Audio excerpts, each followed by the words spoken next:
expressed on this show are those of the speaker and do not necessarily reflect those of the PFC Entertainment Network or any of the affiliates that make this show possible.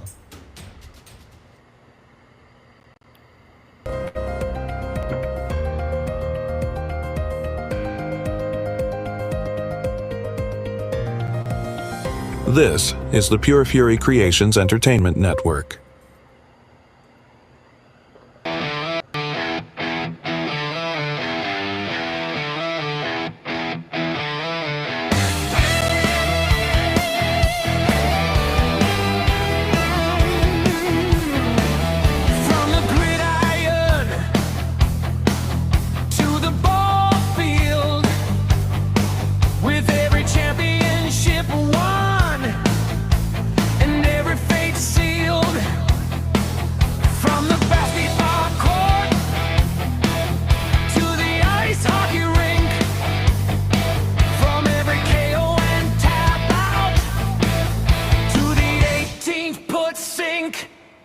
If it's in the headlines, on the first page or the last, it's fair game here on the Sports Reel Podcast.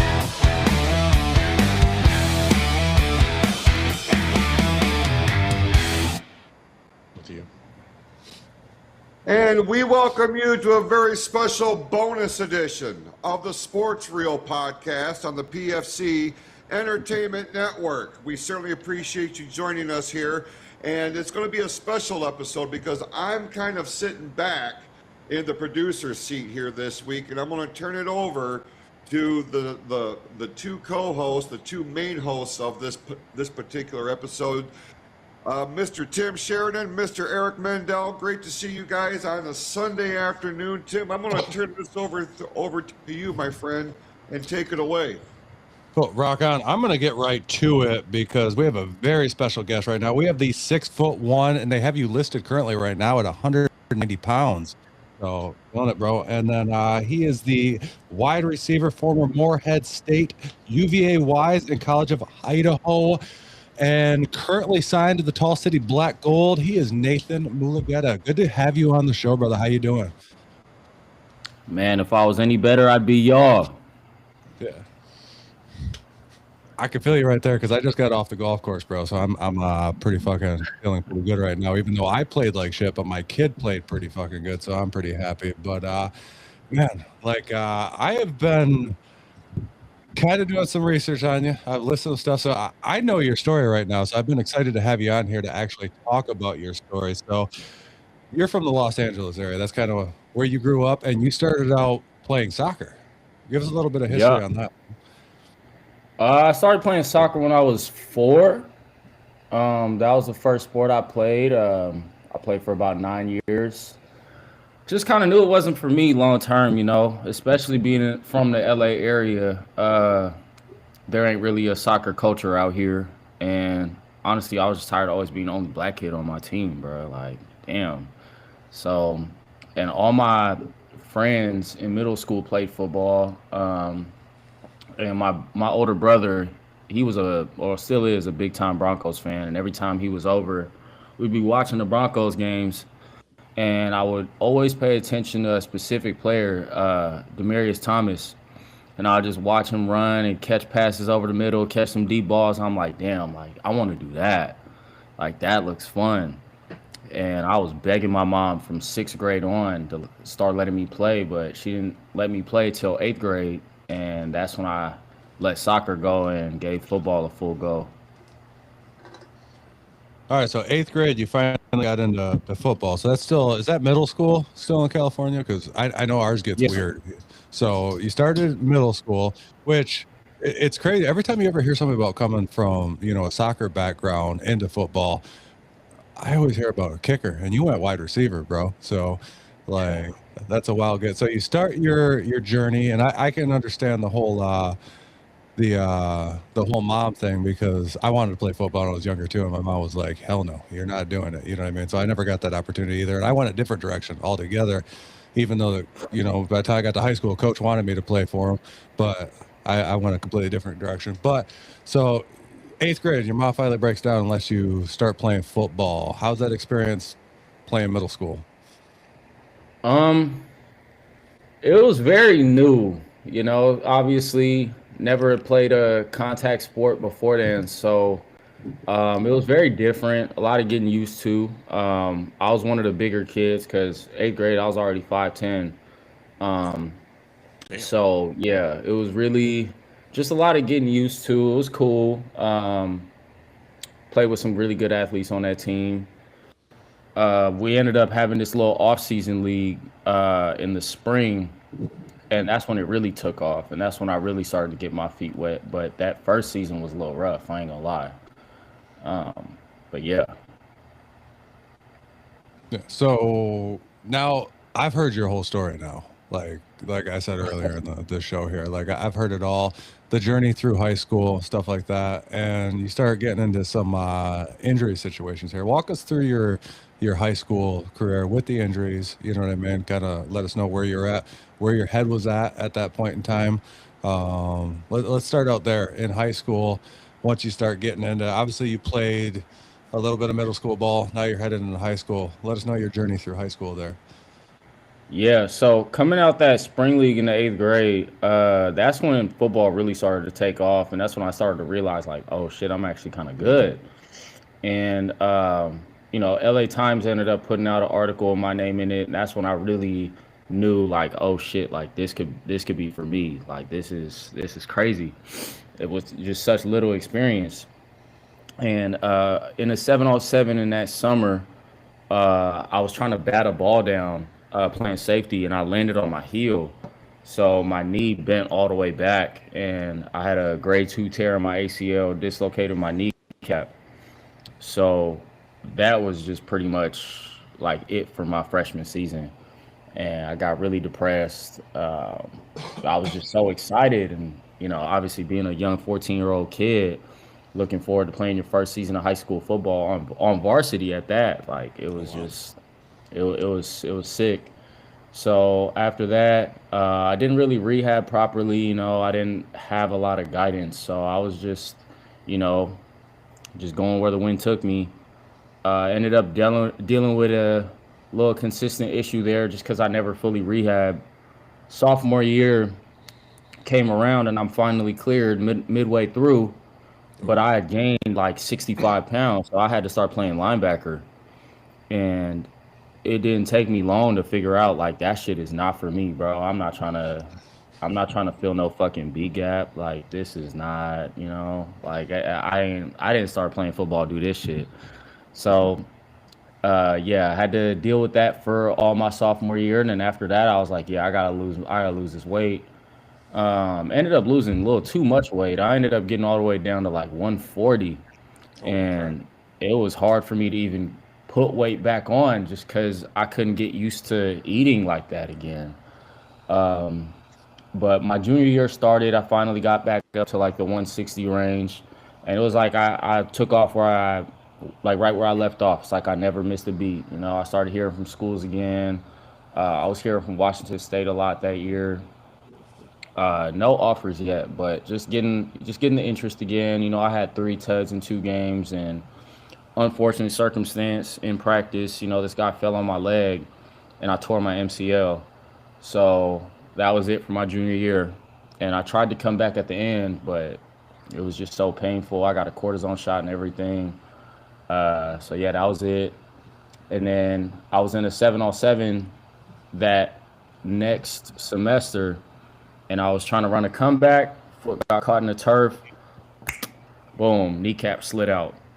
And after that, I had to get a full leg cast from my hip to my ankle to realign my leg properly, just because it just kept healing so in like a degenerative way to where my knee was like facing inwards instead of aligning properly. So my mom was super against any surgical approach, so I had to do the conservative way.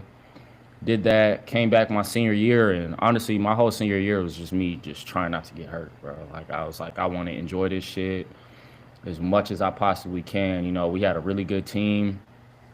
We had my boy, he's on the Panthers now, Bryson Tremaine. And then we had Ocho Cinco's son on the other side, and I played slot. So no way I wanted to miss that season. So it was just hard to play freely without being overly critical of myself, knowing how slim my opportunities were and how on thin ice I felt like I was just with my health. So yeah. No, I can understand that 100% completely, especially with ACL injuries, because I personally have been through that myself with an injury. I didn't go the football route, but I went the pro wrestling route.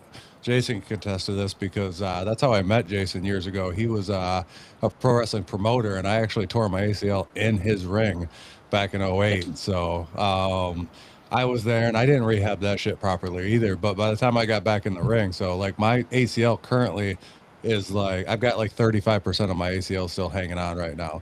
So like I have some stability issues and shit like that. But when I got back into the ring, I just changed the entire way that I worked, you know what I mean? So like I didn't want to get hurt, you know what I mean? So my whole style changed. It actually worked out for the better because it slowed me down. And the one thing, you know, you always hear like pro wrestling wise is the slower the better, you know, you can work and shit like that. So it worked out to my benefit, but your benefit not rehabbing correctly, you know what I mean? Because you didn't have that guidance. Like that had to be a killer on you, you know, like that had to be fucking just wild, not taking care of that thing correctly and worrying about those injuries going forward. So I imagine that was kind of a damper on your senior year, but it sounds like you still balled out, man, because you did end up going to college, and we'll get to that here in a minute. But Eric, I know you've coached some high school ball. I did. On the defense side. You got any questions for him? So you got hurt pretty much freshman year, junior year.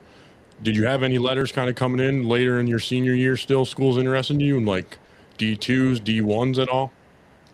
I had this little preferred. It wasn't even like a true preferred walk on, but it didn't even seem like they really preferred me. Fuck. Like, Okay.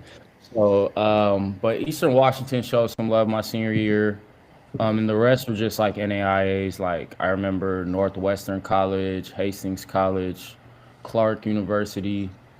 Those are just the ones off the top of my head. But I got you. my thing was, I was like, if I could do this out of high school, what can I do out of JUCO? And saving some bread, staying home, and developing, you know, in a system which I never really got to do, at least physically at that point. So, yeah, I chose to go to JUCO route.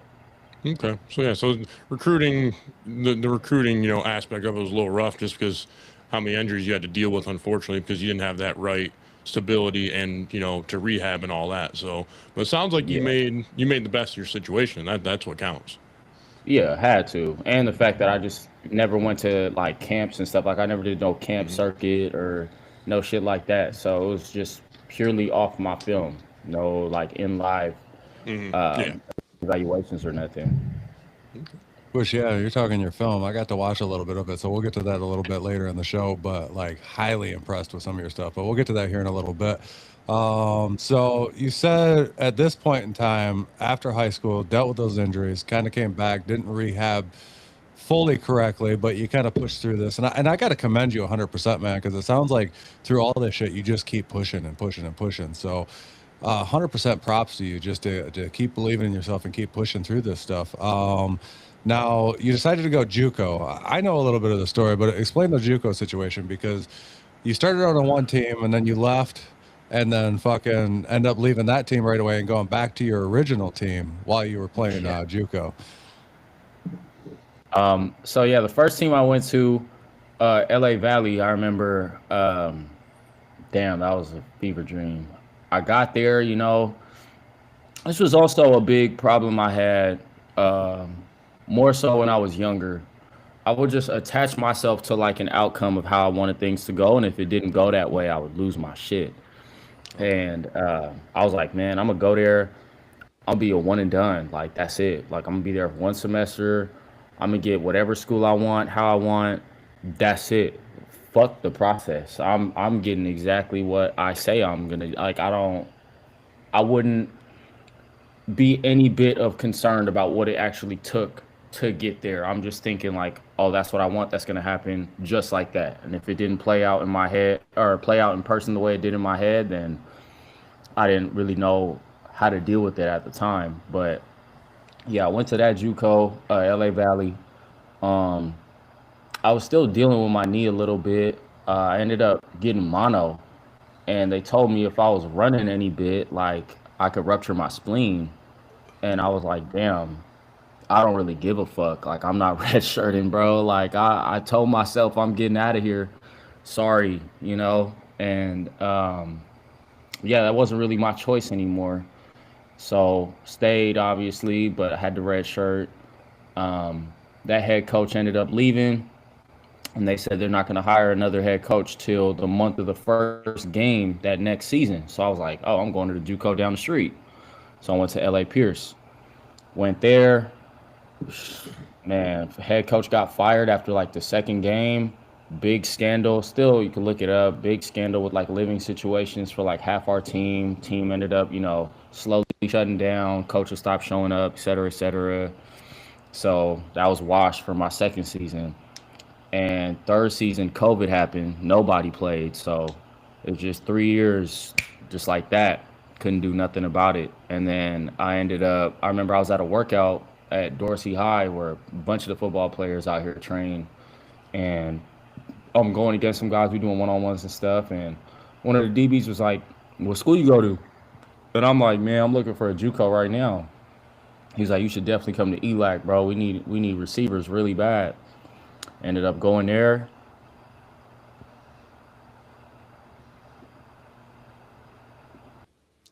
We lose you? Nope. Oh shit. We lost him.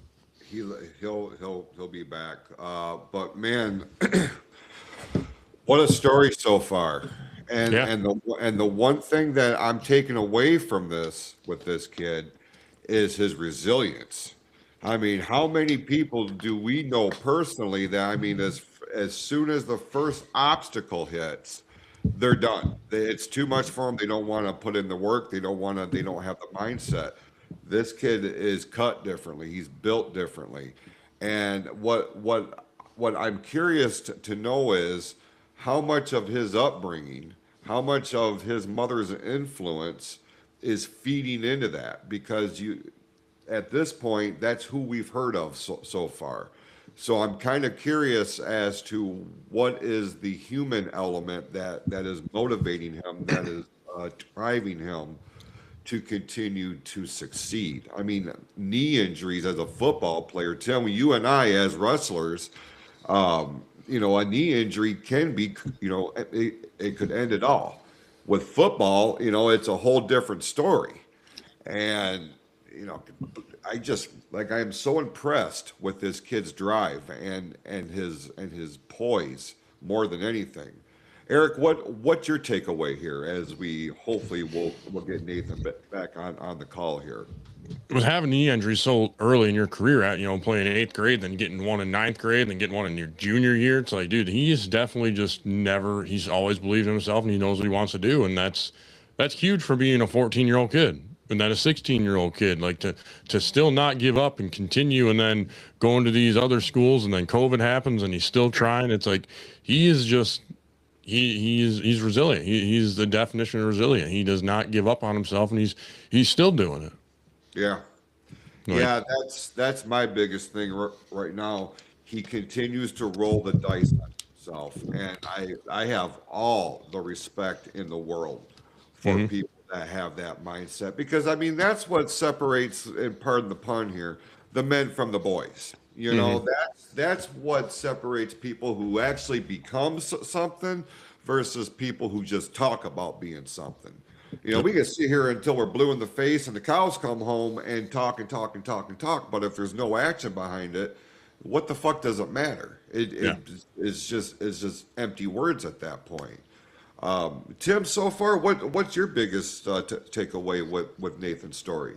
Well, like I said, I've went in depth with his story so far, so I know his whole story, and the resilience is the biggest thing. Like that, he's never given up on himself. He's still playing to this day. Like he is, and he's a hell of a player. Like I've watched some tape on this guy. This guy is fucking. He's outstanding. Like absolutely outstanding. And like I said, I'll get into that a little bit later. Hopefully we can get him back on here in a second.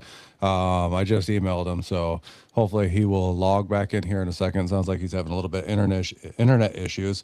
But Yeah, he's resilient. He believes in himself. He doesn't give up, and I got all the respect in the world for this guy. Like, he is an absolute beast when it comes to knowing who he is and just pushing forward, because in any aspect of sports, that's what you got to do. If you don't believe in yourself, you can't make it. You know what I mean? Like, you have to believe in yourself, and Naythan has never stopped believing in himself to this day. Anything from him yet, Jason? Not yet. No, nope. I keep looking, and there's no alerts. We do know that there was some sort of internet issue with his end of the call. So hopefully we can get that squared away, get him back onto the air here. But yeah, just an incredible story so far. I spent some time yesterday afternoon really doing some research on him, watching some of the footage that's out there, and this kid is beyond impressive. And when I saw that he had signed with the Continental Football League, and we'll get to that here later on. I'm thinking to myself, based on what I saw, I've got to believe, and I'm not familiar with this league because it's brand new. Like they're going to start in June, I guess, from my understanding. But this is going to wind up being more or less, to put it in baseball terms, kind of like the Double-A affiliate for the minor leagues. That's how it's presented here. But it's not going to be long, I don't feel like, before these other teams are going to start taking notice, because ultimately, with any football league, they want to look at themselves as a developmental organization for the big show, the NFL. And you got he said he was watching Broncos games. That's what got him sucked into the fandom part of it, and then come to find out, goddamn, he's good at this. So it's kids like this that you really want to see succeed. You know what I mean? Because it seems like he's got his head on straight.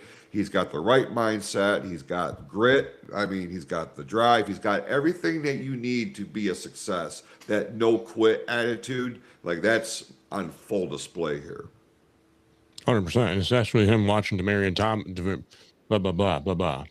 Thomas from the Broncos. He definitely chose one of the better receivers to pay attention to.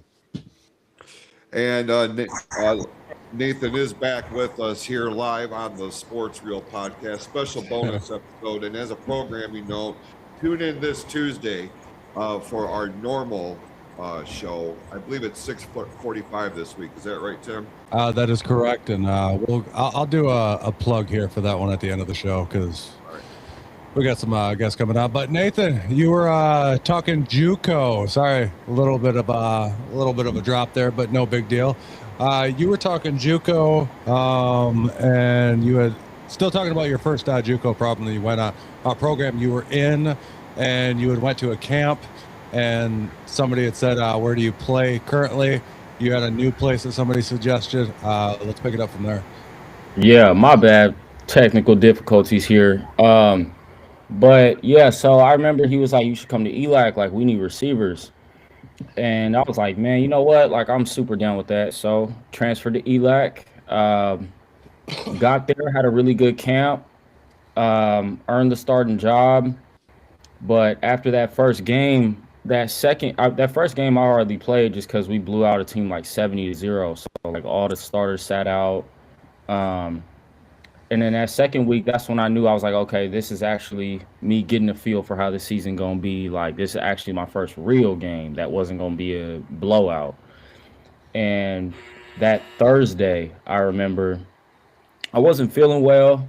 This was 2021 season. I wasn't feeling well, and I started to, really question, like, damn, am I coming down with something? Like, Lord, please, I hope to God I don't got COVID, bro. Like, that was just like the death sentence of that season, because I was the first one coming back from COVID.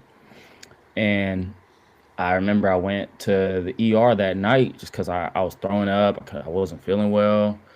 And yeah, I tested positive. I had to sit 3 weeks, and the dude behind me started bawling.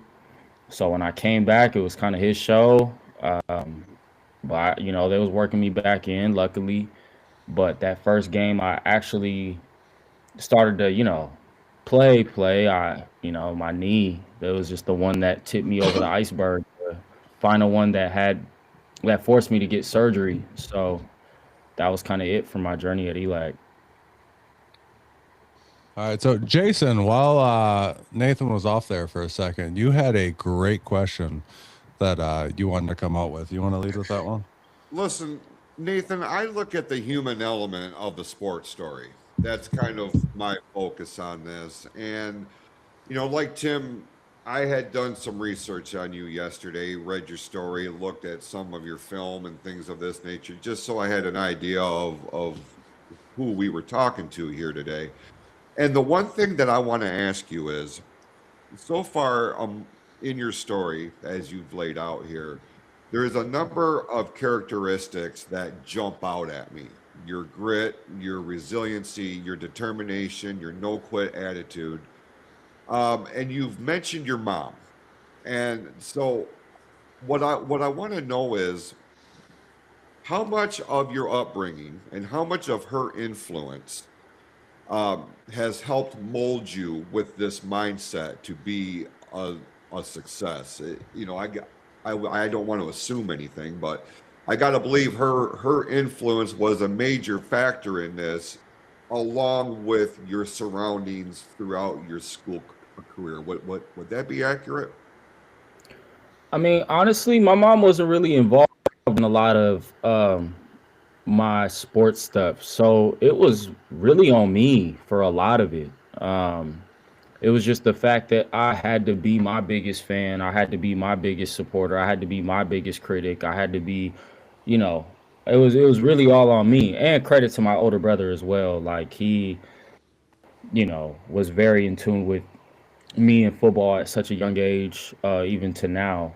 And he's followed along my journey and helped me with a lot as well. But honestly, yeah, my mom she didn't really understand a lot of the football stuff. So, and she was working, she was a nurse. So she really didn't, she just wasn't really there for a lot of the stuff that I had to endure. So I think the fact that she wasn't is what shaped me into doing what I'm doing now and how I operate now, and my upbringing back then that led to the circumstances then. So a little bit of what you're saying, yeah, but I would say flip. That's interesting. You don't hear that very often. So I Yeah. just want, because listen, we in that downtime with the technical hiccup, I sat on here and I'm like, man, this kid is impressive. You're poised, just the way you tackle stuff, and you have all of these tools that really can't be taught. In a classroom, on the football field, like it comes from within. And I just wanted to get a gauge as to what fueled that, what helped shape and mold you into who and what you are today. And I'm not going to speak for Tim and Eric, but I am incredibly impressed. Like at this point, I didn't know what to expect with this interview, but what I'm coming away from, I am beyond blown away here.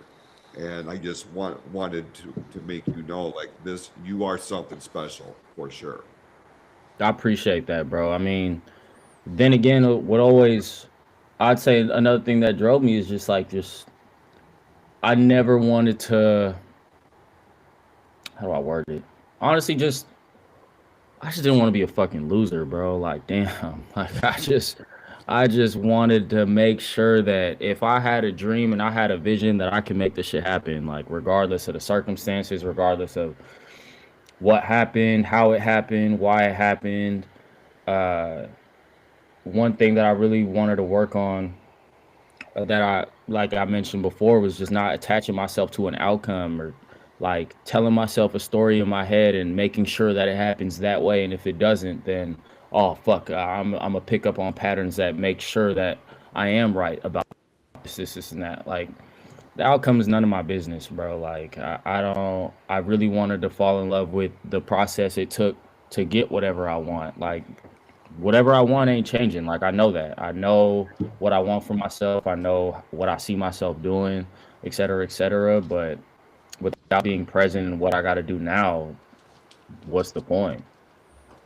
No, I can get behind that 100% because while you were off there, I had said also like the one thing I take away from you is that, as an athlete, and I'm, going through the process right now dealing with a student athlete who's dealing with adversity. My son plays golf for his high school and he got hurt before his big first tournament of the year, dealing with a back injury, and he's been fighting through that and stuff like that and dealing with a little bit of the yips, but I think we got him worked through that now. But it's the determination of believing in yourself, and that's one thing that I've taken from you is you've never stopped believing in yourself, and that's something that you have to hold within yourself as an athlete.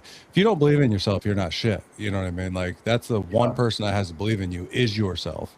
So like, I mean, mad props to you for always believing in yourself and keep pushing forward. And it seems like you're on a road for it to pay off. You know what I mean? Like you're moving along, but so you end up with mono, and unless Eric has a question that he wants to ask right here. Just the fact that you being an athlete and all that, a lot of it's mental. And without the adversity you had, through 9th grade, through 11th, through all, going through COVID and all that, the mental part is huge, dude. And you mastered that. And that's why you've gotten so far in your career and you're doing great. And the sky's the limit still for you because you got that mental part down.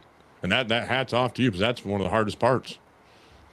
Yeah, that was definitely, and it still is. I can't say I have it all figured out. That's the game of life. You'll never have it all figured out. You'll never know every single answer, every single reason why. And I think coming to that realization is what really helped me, because every time I thought, yeah, I got it figured out, like it's gonna happen like this, it's gonna happen like that, like life humbled me so fucking fast. Like it was inevitable. So I just think being in love with what I'm doing and not how I'm doing it and what the outcome will be from me doing it is what helped me a lot. Rock on. So, by the way, you're getting lots of love on fucking YouTube right now, bro. So, shout out to everybody on YouTube watching Naythan. So you end up with mono. You're in your second JUCO team right now. What happens there? Because I know that eventually leads to you going back to your original JUCO team. Oh yeah. Fuck, I forgot about that. So after that second school that I was down the street, I transferred back for that semester. And a bunch of dudes was transferring in. This was the season that COVID ended up happening, or the semester that COVID ended up happening. And it was, a bunch of dudes coming in. So I was like, oh, this is going to be fun, et cetera, et cetera. And then they put off, getting another head coach established even later than that. So I was like, nah, bro, I can't do that. So that's when I left. And then I was training, et cetera, et cetera. Ran into the dude from ELAC, and he was like, we need receivers. And then I came. Okay. Gotcha. So you're back at your original JUCO team. How does that you finish out that season there? And then I know that from that point you end up getting an offer from Morehead State. Let us know how that all goes. Oh yeah, the offer from Morehead State came after my ELAC season. That was spring of 22. It was fucked up because I was hurt. I remember the knee injury I told you about after the last game that I was playing in for ELAC, and they couldn't get me into surgery. And I tried to go through with it with my insurance, and they told me they wasn't going to be able to get me into surgery until like damn near the summer. So I'm like, damn, I ain't got a redshirt year. I got to figure it out. So Morehead State offers me February of 2022. And bro, I was like obviously excited, but I was like, fuck, like little do they know I can't even run right now. So I commit about a month later. I'm super excited. But I get there and bro, my knee looked like a softball every time I tried to run or whatever. I'm taking 2,000 milligrams of ibuprofen in the morning, 2,000 milligrams of Tylenol before we practice. I'm getting stronger pain meds. I'm getting Ketorolac, I believe, like just trying to figure it out. And I remember we're in fall camp, and the head coach brought me in, was like, "Why do you keep skipping certain drills? Like, you skipping one-on-ones, you skipping, certain routes on air. Is there a reason why?" I'm my dumb ass. I'm in this bitch like, hell no, I don't know what you talking about. Like, I'm good. And he was like, you got to be real. What's going on? And I'm like, bro, nothing. Like, I'm good. Man, I forgot. We signed a medical release form. So like he had access to my medical records. So he had a printout of my MRI report that had the torn MPFL, et cetera, et cetera. And he just put it right in front of me. And then he was like, "Yeah, man, what are we gonna do about this?" I'm like, "Fuck." He was like, "Yeah, like you wasted a roster spot here. Get the fuck out." Blah blah blah blah blah. And yeah, that shit. I was depressed as hell. I remember I just went home. I remember my roommate was there too, and I was like, "Yeah, bro, he found out about everything." And ended up having to get surgery. Finally, my first ever surgery in October of that year.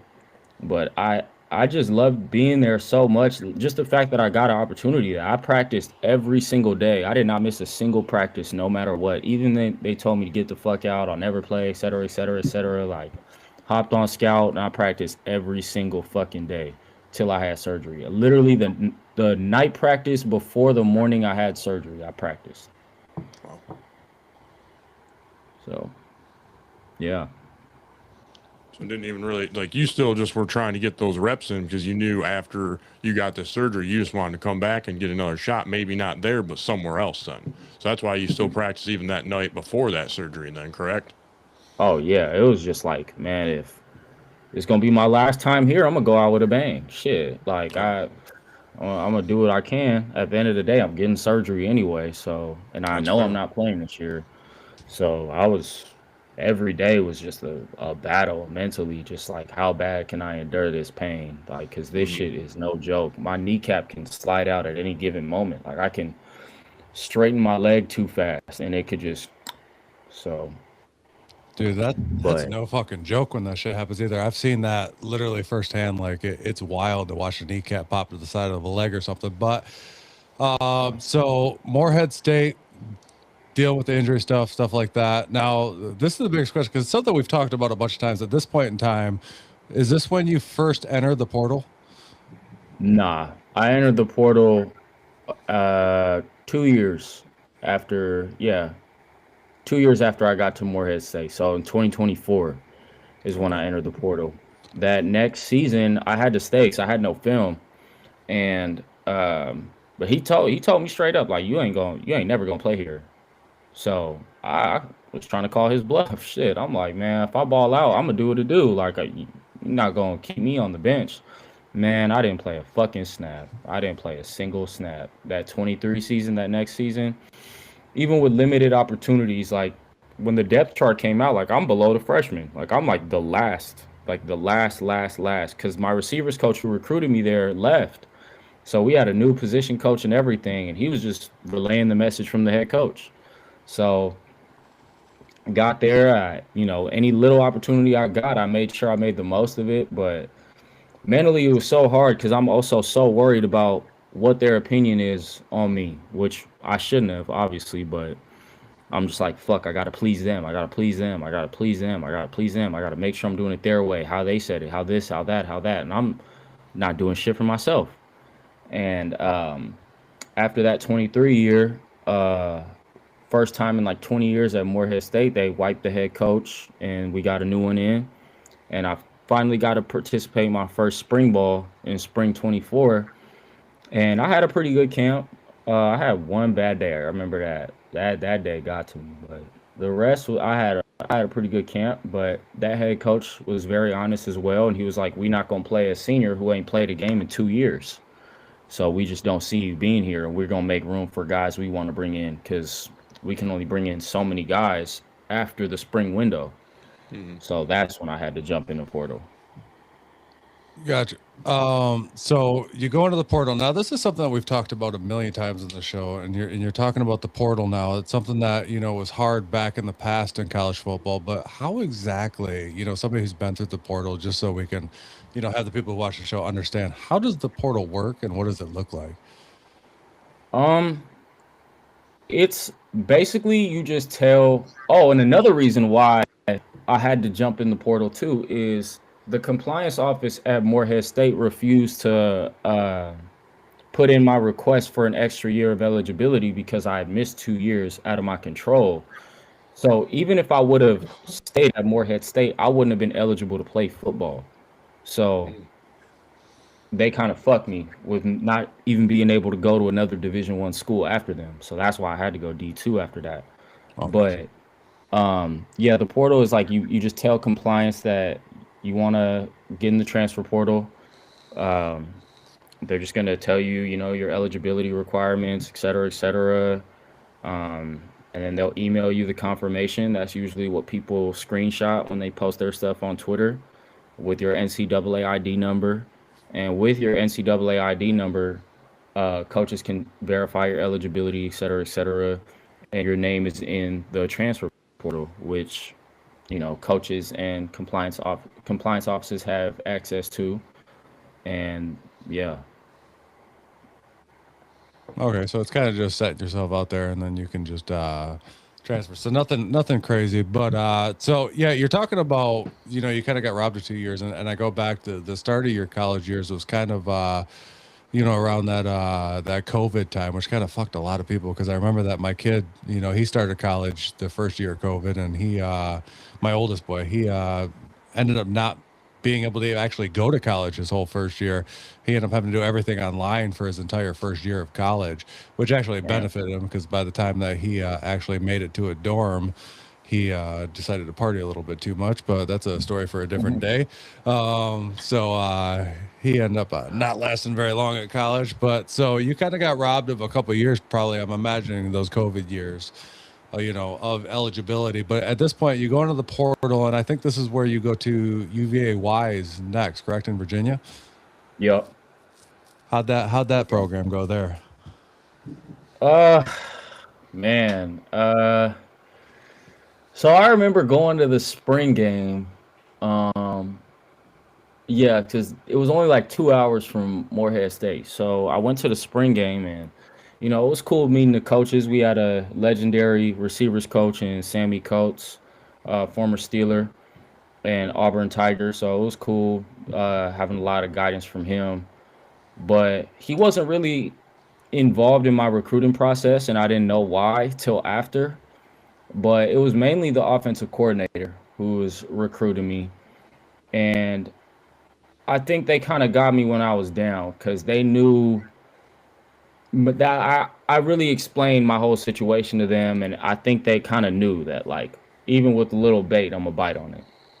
And I was hearing from Dayton. That's where I really wanted to go. But with the whole them not putting in my extra year of eligibility thing, it really limited my choices. So I ended up committing to UVA Wise and got there, and it was kind of the opposite of what they explained it to be. They kind of told me, like, we're not bringing in a D1 guy to come in here and not play right away, no matter what, et cetera, et cetera.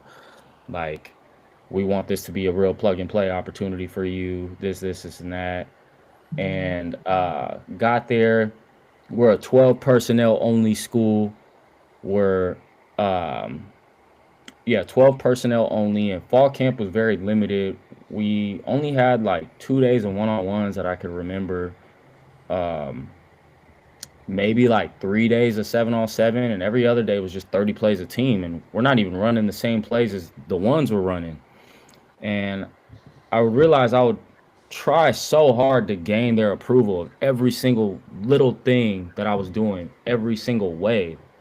And I was wondering why. No matter what, it wasn't enough. And I got so down on myself, like so down on myself.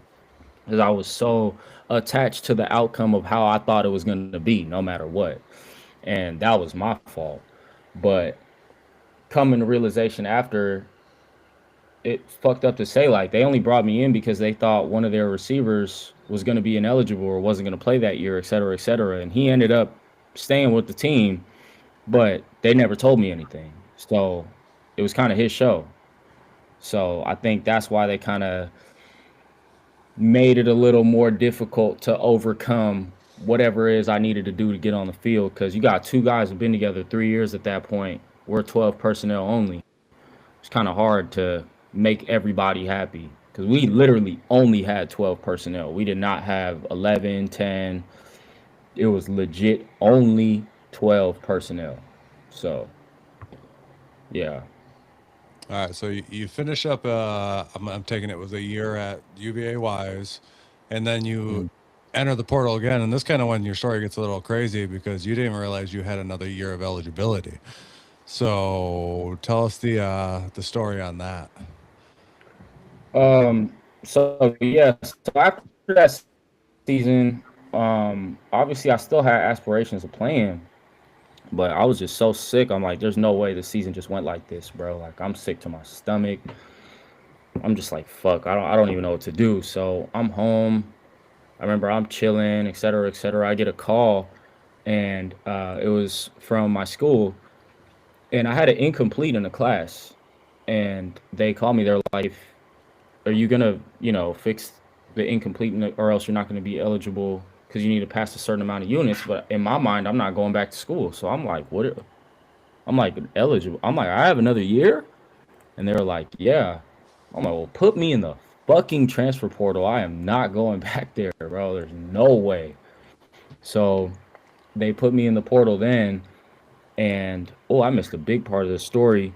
College of Idaho, I remember they offered me as well last spring at that point in spring of 24 because I knew the receivers coach previously for years and years and years and years because he's from the LA area and he brought me in, but I was already committed to UVA Wise, so I didn't take that opportunity.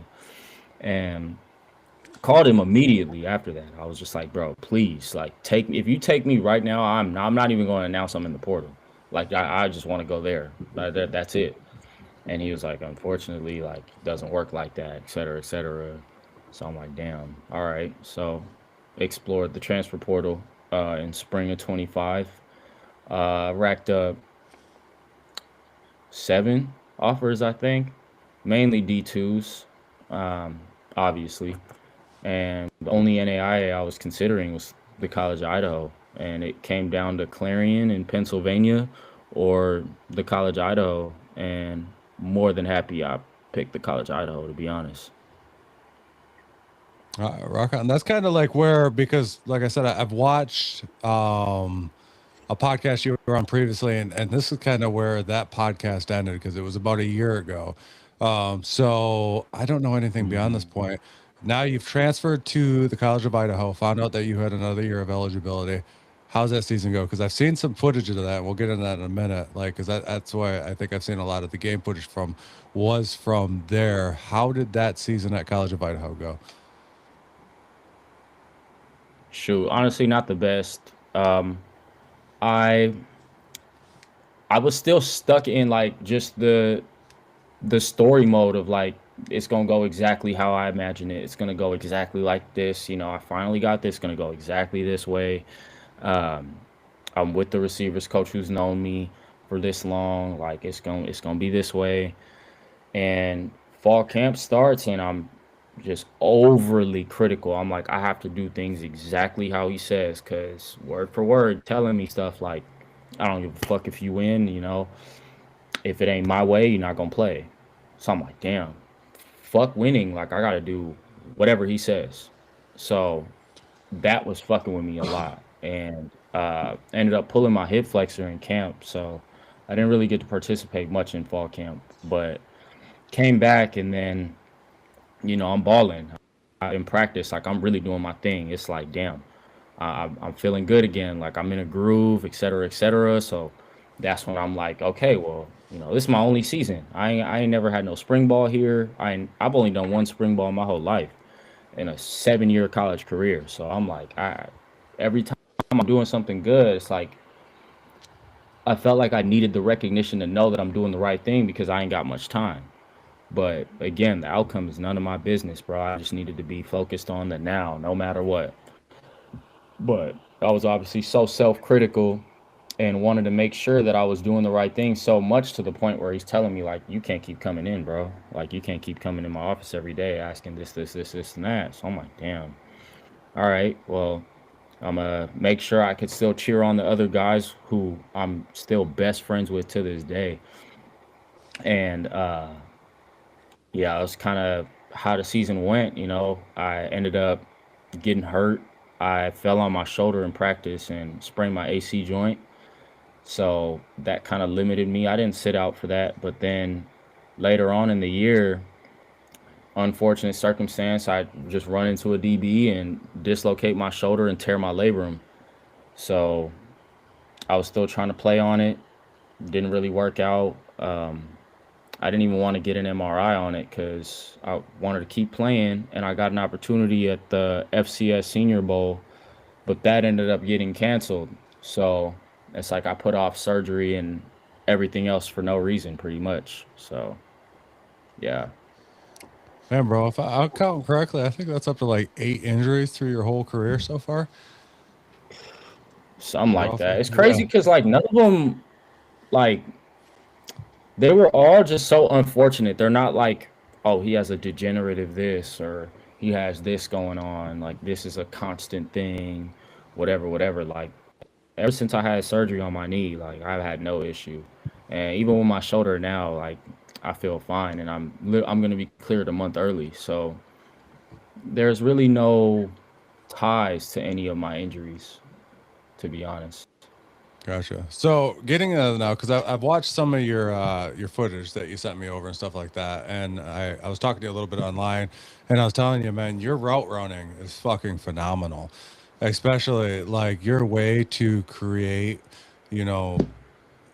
space out there. Like it's phenomenal, especially like, dude, I've never seen somebody stop on a dime, turn around and fucking go out on a full sprint, turn around and go back and get that ball. Like, just fucking wild. Like, you are talented, man. Like, absolutely talented. And now you're on a different journey. Now that we're out of college, you're on a different journey right now.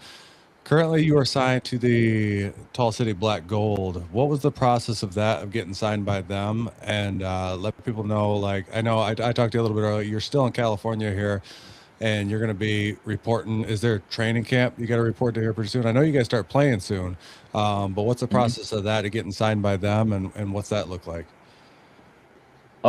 So I was exploring the opportunity of potentially playing overseas first. So I really just wanted to continue playing 11 on 11 football. Like, no offense, I just really didn't want to play arena or indoor or stuff like that just because it ain't 11 on 11. I really wanted to just play 11 on 11 man football. And so I was exploring overseas opportunities. I got my first opportunity was in Germany, but they started in April. And I was like, damn, I ain't gonna be cleared yet. They report beginning of April. So I was just like, fuck, I ain't gonna be clear. So I had to pass on that one. And I was starting to look into Japan because I know the X League pays really well. But the most recent one I was talking to was a team in Finland, the Vasa Royals. I was really close to signing with them. But once I found out about the Continental Football League and they're still in the States, and it's 11 on 11 football paid, I was like, this is what I want to do. Like, this seems like a great opportunity here. So there's obviously a North and South division. All the teams we play are all in Texas. So once, let's say we end up as one of the top 2 teams, we play the other team, and then the championship against the North League. Rock on. So you said you start in May 16th. You got a report? Yeah.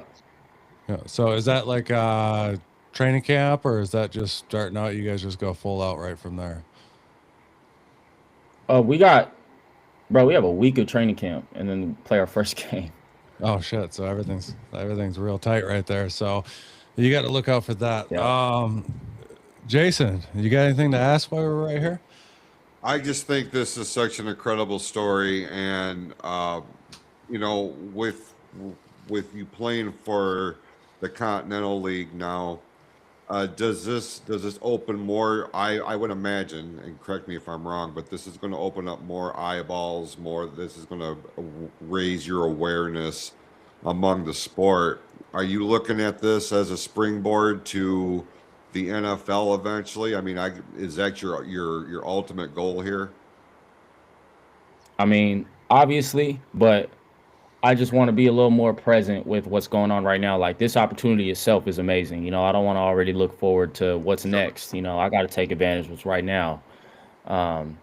This opportunity of itself that I still have to take full advantage of. Still got to show up ready, make the most out of the opportunities I get throughout camp, actually make the team officially out of camp as everyone has to do. So it's still a process of its own that I want to make sure I'm fully present in. And obviously, we all have hopes and aspirations. And to me, it's just like all that'll happen. It's just a matter of time. But right now, I got to take advantage of what's right in front of me. And that was the answer I was expecting, which is why I framed it the way that I did. And that just speaks so much volumes to your character. For those who are not watching us on Spotify or YouTube, I did make a graphic for the brand new Continental Football League with the announced teams. On the Texas side of things, the Tall City Black Gold, Fort Worth Braves, the San Antonio Toros, and the Texas Syndicate. The other division, this is what shocked me. The Michigan Arrows are included in this. So I'm going to be contacting the Michigan Arrows if I can. They're going to be playing out of Adrian. The stadium out in Adrian. So we're going to be checking that out. Then they have the Cincinnati Dukes, the Indianapolis Capitals, and the Ohio Valley Ironmen will be the first 8 teams of the Continental Football League. June of 2026, not a specific date that I could find. Do you have the official start of the season? The first game is like the 23rd or something like that. Okay. I think. I could be wrong, but I know majority of the games are played in June, and I know it's every Saturday or Sunday. Okay. So, yeah. And your particular team is based in Midland, Texas. Is that correct? Yep. Okay. Yep. This kind of gets me excited that we have another Michigan team, because ever since the fucking UFL moved out, which pissed me off, because the Panthers, I mean, we were in talks with them already, and then all of a sudden they just fucking get up and they fucking take off. And like, we were talking about doing a live show with them, and like, I was hoping for one more season so we could make it actually happen from there. But now the UFL's gone, it's nice to know that we have another 11-on-11 team, because like you said, Naythan, like, no disrespect to arena football and stuff like that, it's just different. You know what I mean? It's not the same thing, and no knock on it. It's exciting, it's fun. You know what I mean? Arena football is fun, it's fast paced, but it's just not the same as 11-on-11. Now that we've heard your whole story, I got to kick off some questions to you, man. I got some rapid fire questions that I want to know the answers to. Real quick, what's downtime look for you, like hobbies? Damn, bro. I like cooking. I really like cooking a lot. I like going on walks. Bro, I don't really do much, to be honest with you, bro. Like, I'm very health adamant, so yeah, cooking is very, very, very fun to me. Obviously like spending time with my friends and stuff. I like having more of a chill schedule. Rock on. Now you're talking about cooking. Now that's something that kind of hits home to me, because I've been on like a pretty big fucking health kick over the last few years. And as an athlete, what does diet look like? I mean, bro, anybody in this, I don't know who watching this shit, but bro, everybody knows like I count every calorie. I wear a Garmin watch that tracks all my like my steps and my calories and shit.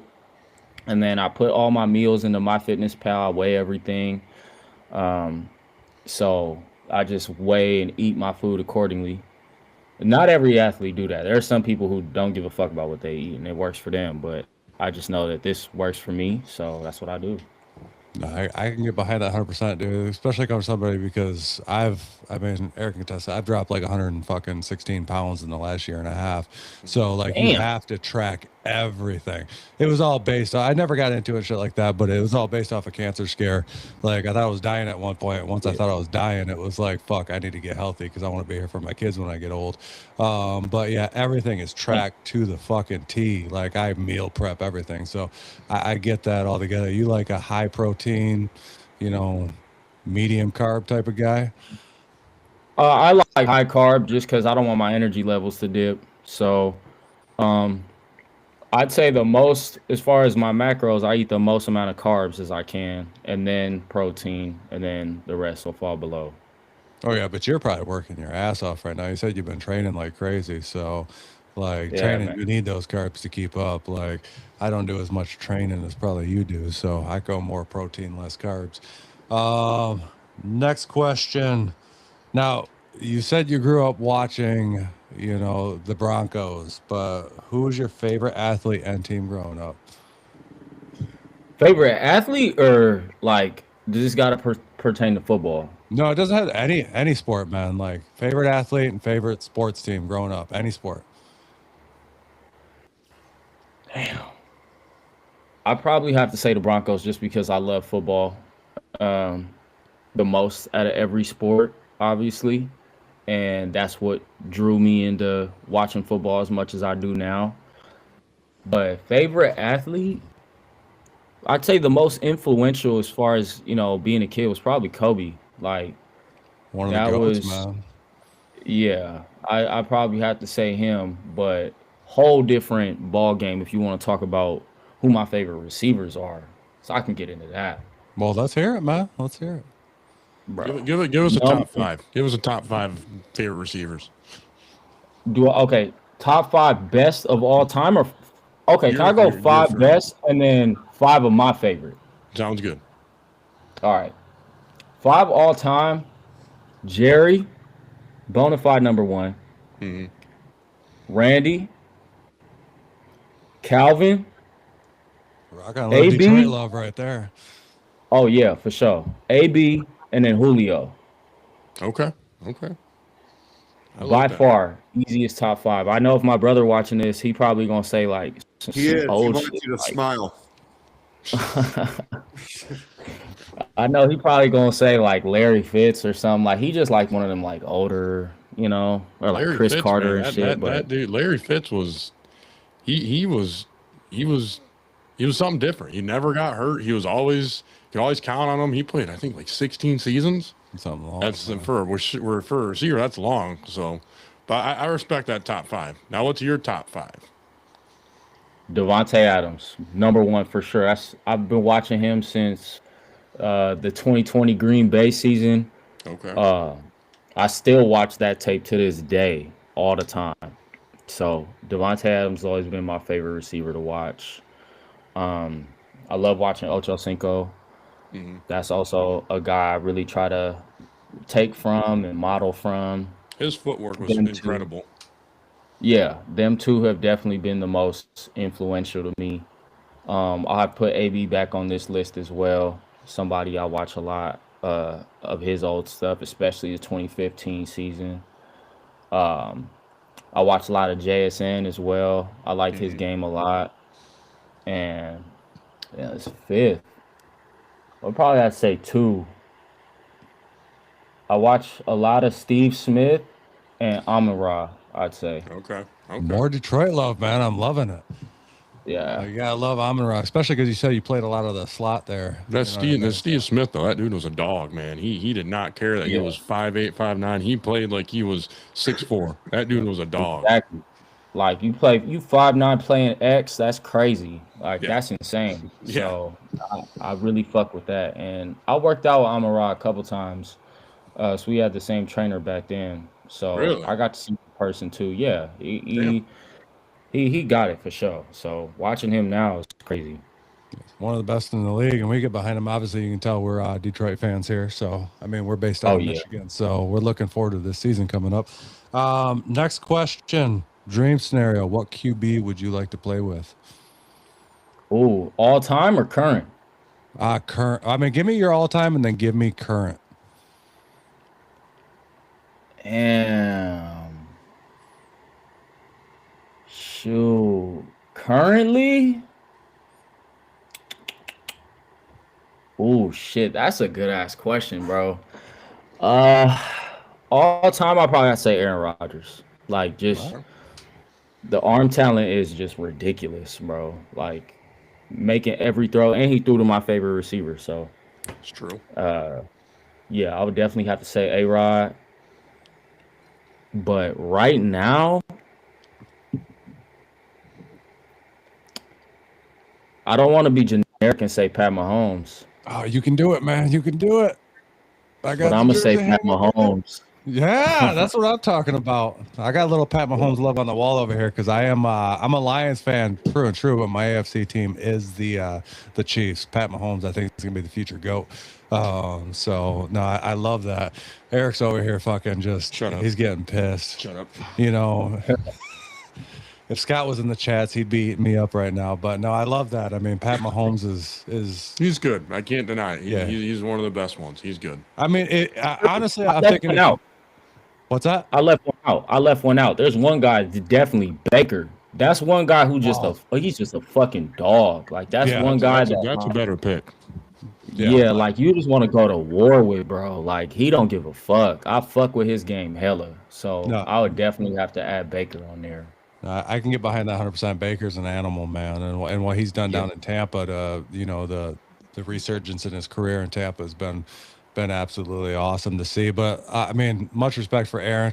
A lot of us, because we are Detroit fans at NFC North, we've had a lot of hate for Aaron Rodgers, and I've said this a million times after watching that Netflix documentary on him. I kind of understand him a little bit more. You know what I mean? He's an odd duck, but once you watch that, you kind of understand him a little bit more. And I became a fan of him, especially since he's out of the NFC North now, playing for Pittsburgh. So it allows me to be a fan of him. But when he was in the North, man, we hated that guy, as Detroit fans, because he just fucking kick our ass every time we played him. But next question. This one's actually from my wife, because apparently this is something that women want to know. If you're at Starbucks or whatever your favorite coffee shop is, what is your order? Oh my fucking God, that's a golden question. God damn, I love Starbucks. All right, y'all gotta listen in because my Starbucks order sound like a football play, bro. So I pull up, I get a venti cold brew with a quarter splash of half and half, 4 pumps of sugar-free vanilla syrup, 2 pumps of sugar-free caramel with light ice, and a spinach wrap extra toasted with sriracha.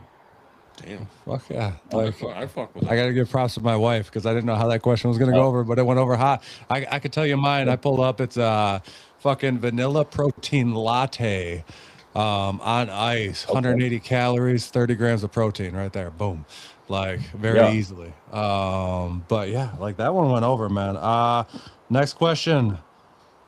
I know you kind of said you're looking at right now in your journey. You know what I mean? You're putting one day at a time, but what is the next step in your journey? To take another step after that. I hate looking too far in the future, bro. Like, I want to make sure I make the team. And then after that, I want to make sure I'm getting ready for that next game.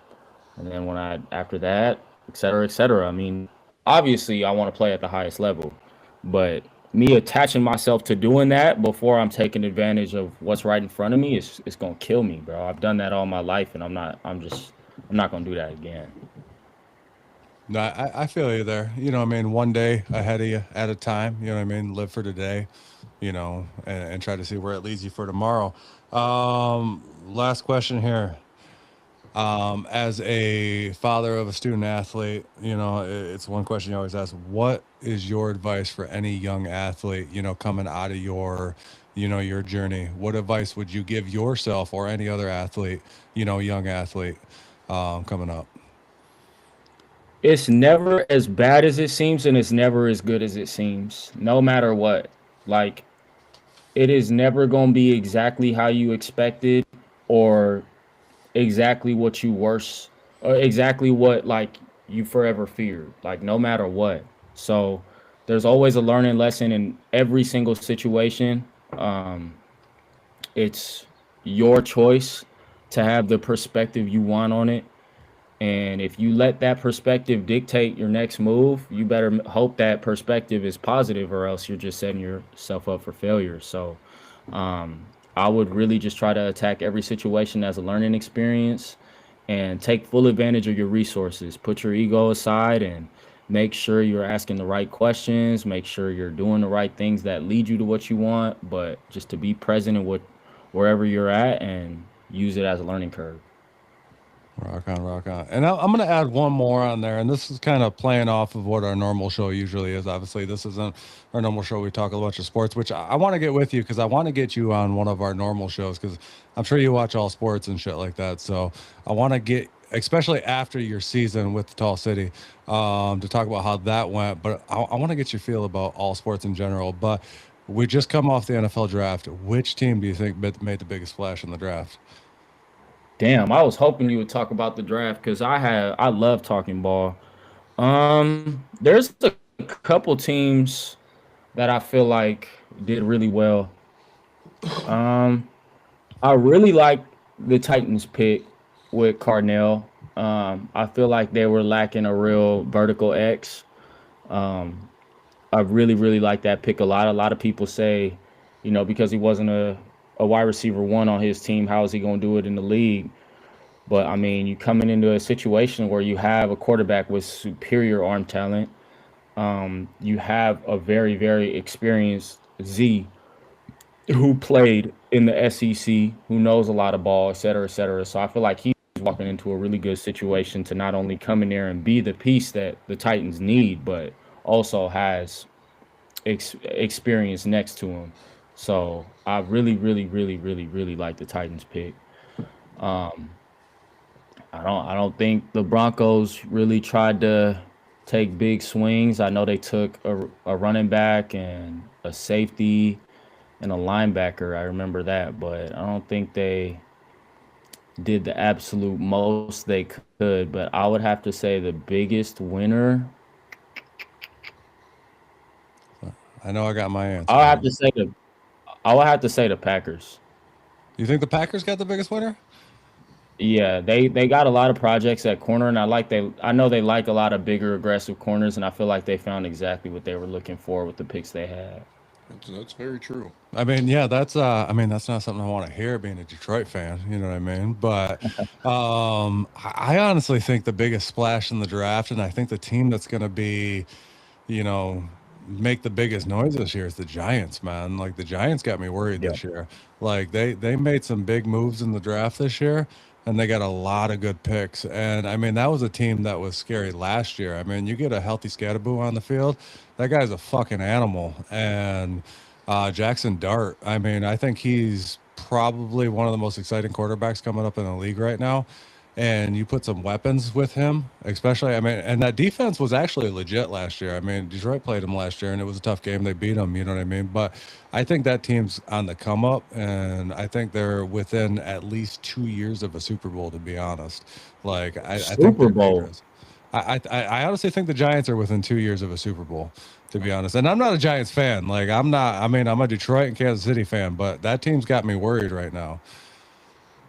Damn, I would Super Bowl crazy. I mean, they got a Super Okay. Bowl winning coach now, so. Yeah, that's true. Oh, another team I feel like had a really good draft was the Cardinals for sure. Oh, I yeah. think picking up Jeremiah Love and Carson Beck, they got a really experienced gunslinger type of quarterback. with Nathaniel Hackett and Mike LaFleur, Mike LaFleur obviously being a very offensive minded coach, and Nathaniel Hackett having the experience he had with Green Bay, especially. So getting a big, pocket passing guy with a lot of arm talent, and you have a three down back with Jeremiah Love, and you still got Connor on the roster as well. So, and then you got a 1A 1B receiver tandem with one of the best tight ends in football, and Trey McBride, and you got Marv and Michael Wilson on either side. So I think once they start, building a little more of a defense and making sure their O line is up to par, that they really could have a chance in the next few years as well. No, I feel you 100%. Another one I like, and I'll switch this over to Detroit for a second because I'm pretty happy with how the draft turned out for Detroit.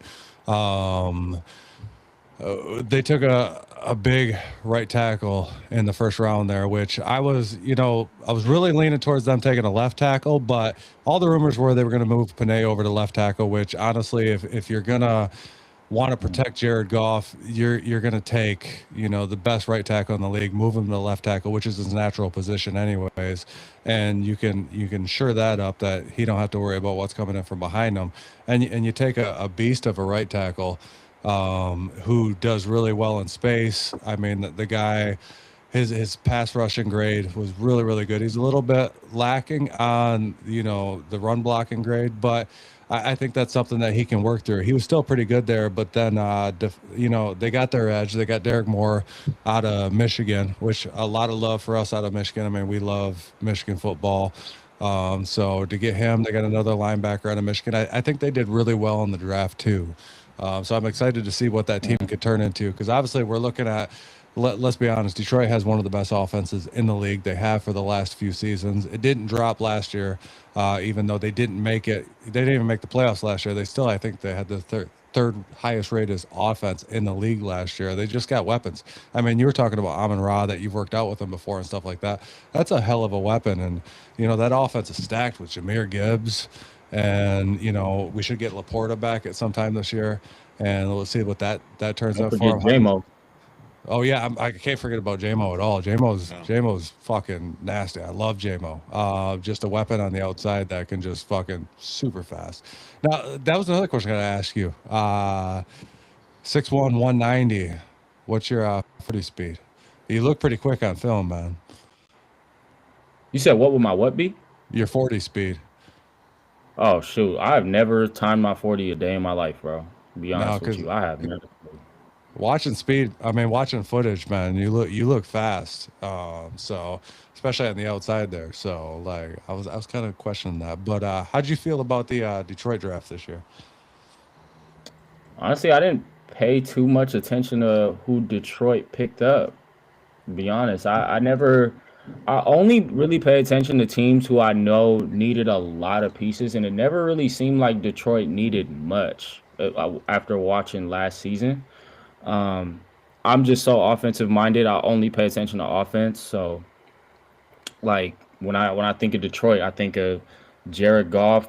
I know you guys lost Demont, but Jahmyr Gibbs, J-Mo, Amon-Ra, Sam Laporta, like fuck, you guys are stacked. And you guys got Penei Sewell on the line, and then defensive lineman wise, Aiden Hutchinson. Did the linebacker left though? That blonde hair guy. Anzalone, yeah. They grabbed a linebacker from Michigan. I think that's going to fill that spot quite well. I can't remember what the guy's name is off the top of my head. Neither can I. But yeah, they grabbed that spot. But yeah, he left. But you're talking about Demont leaving. I think they did very well picking up Pacheco. Like, obviously being a Kansas City fan, I've been watching Pacheco since he came into the league, and I really like that pickup. Is he David Montgomery? No, you know what I mean? His blocking skills aren't as good, but is he good? And I think he's going to shine on this team. Yeah, because now he's playing for a team that's very run orientated. You know what I mean? Like, this team really pushes the run, and he was always playing for a team that was more pass forward. You know what I mean? Like, it was a pass heavy team, you know, so he never got the opportunity or had the line that the Lions do now to be able to really open up and be able to show what he can do. And I honestly think Pacheco is going to shine in Detroit and become the player that I think he really is in Detroit, because I thought he did outstanding in Kansas City. and I think he's going to do even better in Detroit. What's your thoughts on that?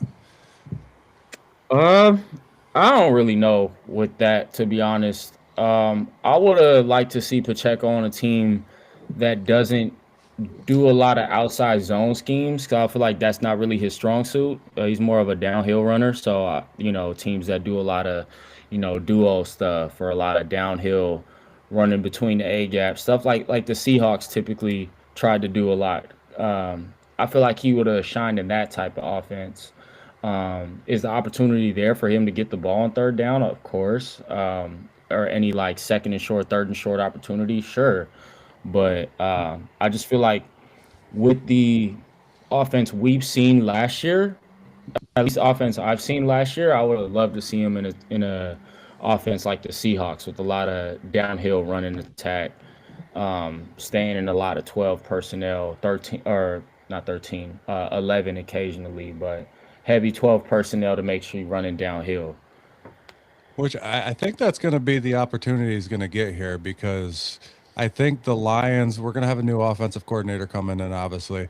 And that was kind of Montgomery's, bread and butter here in Detroit, was running downhill. You know what I mean? So I think that's the spot that he got brought into. And I think we're going to see some changes, not only in the offense with the new offensive line, because obviously what they were doing last year didn't work out as well. And David Montgomery didn't get the love that he deserved here in Detroit, because they changed up the offense so much. They relied more on Gibbs, and I think it's going to be more spread out this year, between Gibbs and, Pacheco. And obviously Gibbs probably, I hate to say it as a Detroit fan, but he's probably one of the best running backs in the league. So He is the best. yeah, he's going to be getting the shine that he deserves, but I think Pacheco's going to get that downhill running spot. You know what I mean? And that guy, that's what he does. He runs downhill and he doesn't stop. You know what I mean? The guy's a powerhouse. The only thing that I wish that he did, that David Montgomery did, that we're going to be missing, is he's not as good of a blocker as what David Montgomery was. And, obviously Gibbs didn't fill that role either. Gibbs didn't do very good blocking, and that's something that we need. Maybe because with the new additions to the offensive line, maybe you can get away without needing that extra person blocking on the, up there to protect Goff, because we all know Goff. I wish he was a little bit more of an athlete, but man, that guy can't escape a pocket for the life. That guy is he's a pocket passer. That's what he is. You know what I mean? But, Sam Darnold proved that pocket passers can still win, a Super Bowl. So, we're hopefully Sam Darnold a little mobile. Don't get me wrong, though. He can move a little bit. Just a little bit. I mean, he maybe got a little bit more than what Goff does, but God, like, I remember that fucking that touchdown pass that Goff caught there 2 seasons ago or whatever it was. That guy is as slow as a damn turtle. You know what I mean? Like, he was running in slow motion to get to the end zone. I don't know why nobody covered him. You know what I mean? But maybe they just didn't expect that anybody would actually pass to him. But shit, that guy's slow. But we love Goff here. He's one of the most accurate passers in the league. So I mean, statistically, like, the guy's a beast. You just need to get him more time. But yeah, I mean, we're going to have to get you back on, Naythan, because I want to get you back on there and fill you out on all sports. So after your season, I'm going to get a hold of you. We're going to get you back on here for a Tuesday night. I know you're going to be super fucking busy here coming up, but I'm going to get you scheduled for a Tuesday night. We're going to get you back on where we can actually get some deep dive into sports with you, especially leading up into the NFL season. So I think it would be a lot of fun. Other than that, man, where can people find you online? All my socials are at Naythan is Black, Naythan is Black. Yeah, TikTok, Instagram. Yeah. Rock on, man. Well, it was an honor having you on the show. You are actually our first athlete interview, so I've been looking forward to this. This is the direction that we want to move. So I appreciate you coming on with us, man. Hopefully you had some fun, and hopefully we can link up and do this again. Oh, definitely, bro. I had a blast. You guys are dope, bro. I love the content. Love what you guys got going on. Love talking ball with y'all. And yeah, I really appreciate y'all having me on here. It's been fun. Oh yeah. Hell yeah. Jason, do you have any programming notes before I lead into mine? Absolutely. Well, real quick, if you haven't done so already, be sure to check out the online store for all things Sports Reel podcast at pfcsportsreel.printify.me. New merchandise is going to drop on Wednesday, so be sure to check that out. Eric, you're going to want to pay close attention. No. With that, you know I love you. Now, as far as this week goes, that's the only programming note. We don't do Fatal 4-Way until next week. So go ahead and plug our regularly scheduled program, Tim. First off, I want to plug tomorrow night, I think starting at 8 p.m., I'm going to be on with Isaac over at the Fun Football Podcast on YouTube, Twitter, wherever else he does that. And then at 9 p.m., I'm going to be on with Catching Up with Cody. We're going to be talking about the NBA Finals. And then Tuesday at 6:45 p.m. Eastern on YouTube and Facebook at the PFC Entertainment Network, we're going to have the guys from Two Guys, One Pod on. So that's going to be another fun show this week. Other than that, that is our weekly. I mean, that's what it's looking like this fucking week. Like, I got a busy week coming on. Eric might join me for a couple of those. Jason has to fucking work because he works nights, and unfortunately, that gets in the way of real life, Jason. Like, why do you got to work fucking midnights, bro? Well, that's just the way it goes, Tim, unfortunately.